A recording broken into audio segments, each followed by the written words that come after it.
बहुत समय पहले की बात है। त्रेता युग में धरती पर अधर्म बढ़ गया था। राक्षस राज रावण के अत्याचारों से तीनों लोग कांप रहे थे। ऐसे समय में भगवान विष्णु ने मर्यादा पुरुषोत्तम श्री राम के रूप में अवतार लिया ताकि धर्म की स्थापना हो सके। राम का जन्म अयोध्या के राजा दशरथ के घर 4 पुत्रों का जन्म हुआ, राम, लक्ष्मण, भरत और शत्रुघ्न। राम सबसे बड़े थे और सभी गुणों से परिपूर्ण थे। सत्यवादी, दयालु, वीर, संयमी और धर्मनिष्ठ। पूरी अयोध्या राम से प्रेम करती थी। वनवास और सीता हरण जब राम को 14 वर्षों का वनवास मिला तो माता सीता और भाई लक्ष्मण उनके साथ चले गए। वन में रहते समय एक दिन रावण ने छल से माता सीता का अपहरण कर लिया और उन्हें लंका ले गया। राम अत्यंत दुखी हो गए। उन्होंने प्रतिज्ञा ली, जब तक सीता को वापस नहीं लाऊंगा चैन से नहीं बैठूंगा। हनुमान का जन्म उधर किष्किंधा क्षेत्र में पवन पुत्र हनुमान का जन्म हुआ था। वे शिव के अंश और वायु देव के पुत्र थे।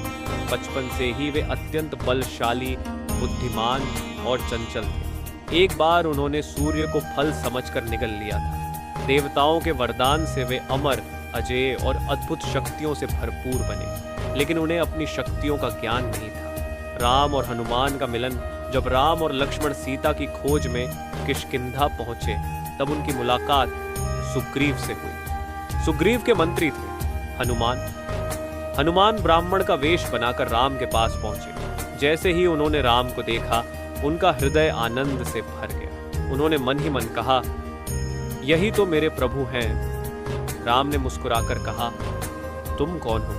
हनुमान ने विनम्रता से उत्तर दिया और अपनी भक्ति प्रकट की। राम हनुमान की बुद्धि और विनम्रता से बहुत प्रसन्न हुए।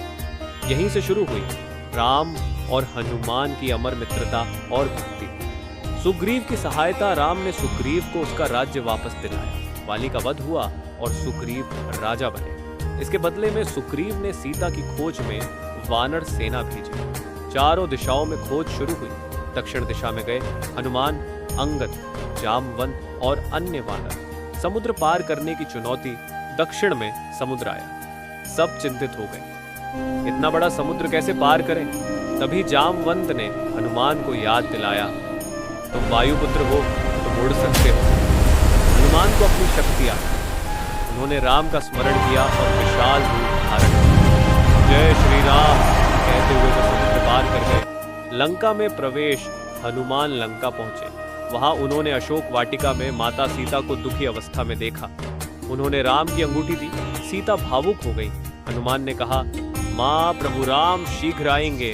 रावण को चेतावनी हनुमान ने रावण को समझाया, सीता को लौटा दो नहीं तो विनाश होगा। रावण क्रोधित हो गया। उसने हनुमान की पूंछ में आग लगवा दी, लेकिन हनुमान ने पूरी लंका जला दी। फिर सुरक्षित लौट आए। राम रावण युद्ध, राम ने समुद्र पर सेतु बनवाया। वानर सेना लंका पहुंची। भयंकर युद्ध हुआ। लक्ष्मण मूर्छित हो गए। हनुमान लक्ष्मण बच गए। अंततः राम ने रावण का वध किया। अधर्म का अंत हुआ। सीता की वापसी और अयोध्या लौटना, सीता की अग्नि परीक्षा, सब कुछ राम, सीता, लक्ष्मण अयोध्या लौटे। दीपों से अयोध्या जगमगा उठी। राम राज्य अभिषेक हुआ। राम राज्य की स्थापना हुई। हनुमान की भक्ति, हनुमान हमेशा राम की सेवा में लगे रहे। एक दिन किसी ने पूछा, हनुमान, तुम्हें क्या पुरस्कार चाहिए? हनुमान बोले, बस प्रभु राम का नाम मेरे हृदय में बसा। उन्होंने अपना